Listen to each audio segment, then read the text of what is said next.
Among past threats to the Republic, the Great Hyperspace War stands above all other wars in galactic history. In fact, the battle we fight today is in many ways an extension of this same conflict.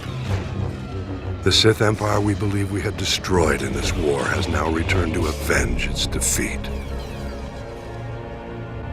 The historical factors that set the stage for the modern conflict bear close examination. I believe the greatest factor of all may have been the way the Republic concluded the Great Hyperspace War. The Great Hyperspace War began at a time when the Republic had enjoyed millennia of peace, growth, and consolidation. In contrast, the Sith Empire was ending its centuries-long adolescent period.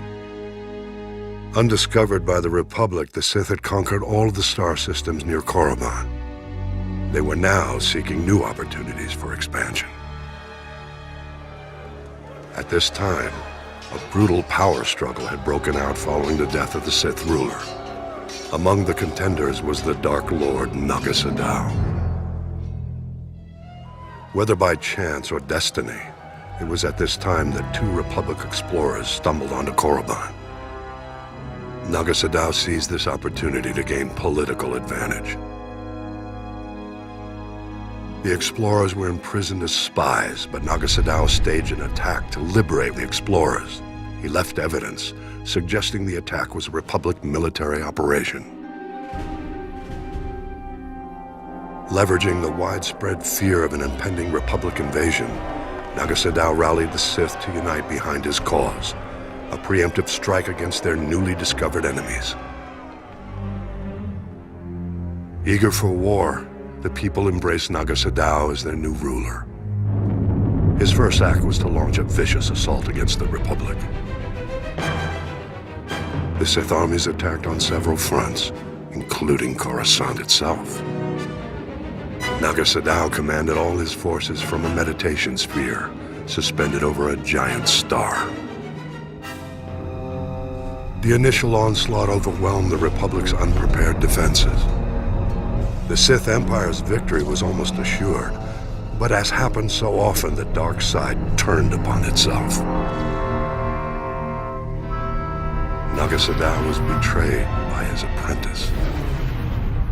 Though the apprentice was defeated, the attack did succeed in breaking Naga Sadow's battle meditation. The tide of the war turned.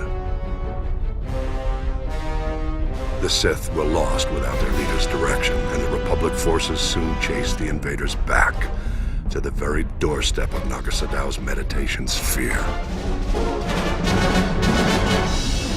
Recognizing his imminent defeat, the Sith Lord abandoned his forces and started a chain of events to destroy the nearby star and everything in its vicinity. Naga Sadow fled back to Korriban, only to discover renewed opposition to his rule.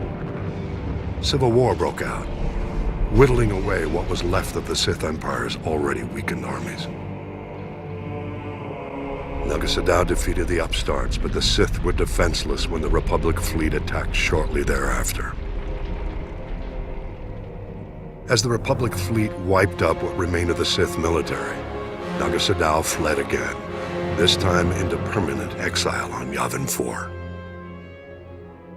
It was at this moment the Republic made what might now be considered a mistake. The Sith no longer posed a threat to the Republic, but the Supreme Chancellor was unsatisfied.